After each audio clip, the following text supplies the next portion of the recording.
Hello friends, good morning. Welcome back to my channel. ಇವತ್ತಿನ ನಮ್ಮ recipe ಆಲೂಗೆಡ್ಡೆ ಬದನೆಕಾಯಿ ಬೇಳೆ ಸಾಂಬಾರು. ಹೇಗೆ ಮಾಡೋಣ, ಏನು ಇಂಗ್ರೀಡಿಯೆಂಟ್ಸ್ ಬೇಕು ನೋಡಿ.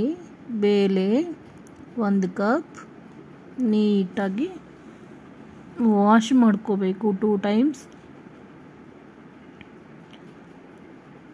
ವಾಶ್ ಮಾಡಿದ ನಂತರ 1 ಕಪ್ಪು ಬೇಳೆಗೆ 2 ಕಪ್ಪು ನೀರು ಹಾಕಬೇಕು.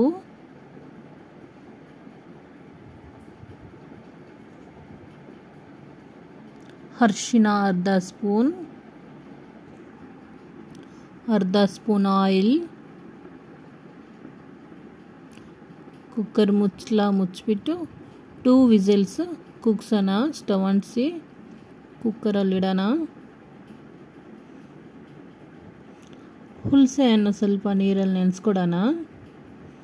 ಈರುಳ್ಳಿ 1 ಕಪ್, ಟೊಮೆಟೊ 1 ಕಪ್, 5 ಬೆಳ್ಳುಳ್ಳಿ ಜಜ್ಜಿಟ್ಕೊಂಡಿದ್ದೀನಿ, ಕರಿಬೇವು 1 ಸ್ಪೂನ್, ಕೊತ್ತಂಬರಿ 1 ಸ್ಪೂನ್, ಆಲೂಗೆಡ್ಡೆ 5 ಚಿಕ್ಕ ಪೀಸ್ ಕಟ್ ಮಾಡ್ಕೊಂಡಿದ್ದೀನಿ, ಬದನೆಕಾಯಿ 5 ಚಿಕ್ಕ ಪೀಸ್ ಕಟ್ ಮಾಡಿದ್ದೀನಿ. ಬನ್ನಿ ಪ್ರಿಪ್ರೇಷನ್ ಮಾಡೋಣ. ಸ್ಟವ್ ಅಂಟಿಸಿ ಬಾಣಲಿ ಇಟ್ಟು, ಬಾಣಲಿ ಬಿಸಿ ಆಗ್ತಾ ಇದೆ. ಎಣ್ಣೆ ಹಾಕಿ 1 ಸ್ಪೂನ್, ಜೀರಿಗೆ 1 ಸ್ಪೂನ್, ಸಾಸಿವೆ ಅರ್ಧ ಸ್ಪೂನ್, ಚಿಟಪಟ ಅಂತ ಇದೆ. ಕಡಲೆಬೇಳೆ 1 ಸ್ಪೂನ್, ಈರುಳ್ಳಿ, ಬೆಳ್ಳುಳ್ಳಿ ಚೆನ್ನಾಗಿ ಫ್ರೈ ಮಾಡಬೇಕು. ಕರಿಬೇವು, LG ಇಂಗುವ 1/2 ಸ್ಪೂನ್ ಚೆನ್ನಾಗಿ ಫ್ರೈ ಮಾಡಬೇಕು. ಈಗ ನಮ್ಮ ಬದನೆಕಾಯಿ ಪೀಸಸ್ ಹಾಕೋಣ, ಆಲೂಗಡ್ಡೆ ಪೀಸಸ್ ಹಾಕೋಣ. ಚೆನ್ನಾಗಿ ಇದನ್ನು ಫ್ರೈ ಮಾಡಬೇಕು. ಒಂದು ಸೈಡಲ್ಲಿ ರೈಸ್ ಇಡೋಣ.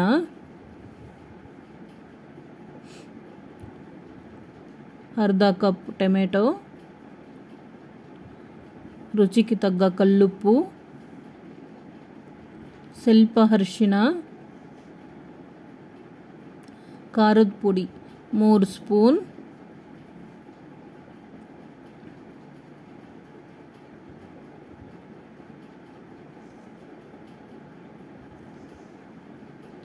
ಧನಿಯಾ ಪುಡಿ 3 ಸ್ಪೂನ್, ಚಿಕ್ಕ ಸ್ಪೂನ್ 3 ಸ್ಪೂನ್,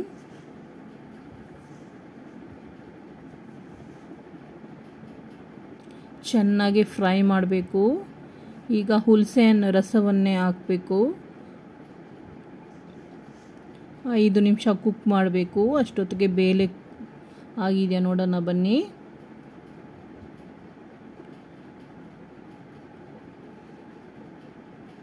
ವಾವ್, ಬೇಳೆ ತುಂಬ ಚೆನ್ನಾಗಿ ಬೆಂದಿದೆ ನೋಡಿ. 2 ವಿಸಲ್ಗೆ ತುಂಬ ಚೆನ್ನಾಗಿ ಬೆಂದಿದೆ. ಸ್ವಲ್ಪ ಎಣ್ಣೆ ಹಾಕಿದರೆ ಮೆತ್ತಗೆ ಬೇಯುತ್ತೆ.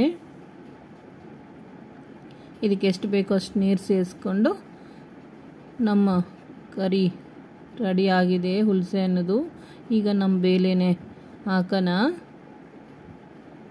ನಮಗೆ ಎಷ್ಟು ನೀರು ತೆಳುವಾಗಿ ಬೇಕೋ ಸಾಂಬಾರು ಅಷ್ಟು ನೀರು ಹಾಕಿ, ಸ್ವಲ್ಪ ಕೊತ್ತಂಬರಿ ಸೊಪ್ಪು ಹಾಕಿ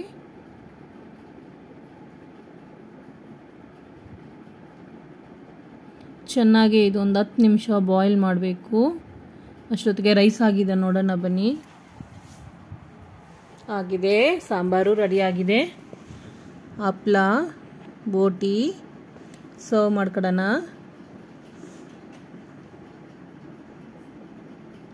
ಬಿಸಿ ಬಿಸಿ ರೈಸ್,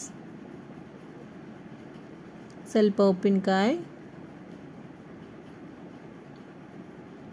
ಹಪ್ಪಳ. ನಮ್ಮ ಮನೆಯಲ್ಲಿ ಸೈಡ್ ಡಿಶ್ ಇರಬೇಕು ಫ್ರೆಂಡ್ಸ್. ಬೋಟಿ, ಬಿಸಿ ಬಿಸಿ ಸಾಂಬಾರು ರೆಡಿಯಾಗಿದೆ ನೋಡಿ. ನಮ್ಮ ಬದನೆಕಾಯಿ ಪೊಟ್ಯಾಟೊ ಸಾಂಬಾರು, ಬೇಳೆ ಸಾಂಬಾರು ರೆಡಿ. ಸ್ವಲ್ಪ ತುಪ್ಪ ಹಾಕೋಣ. ವಾವ್, ನೋಡಿ ಫ್ರೆಂಡ್ಸ್, ಟ್ರೈ ಮಾಡಿ. ಬಾಯ್.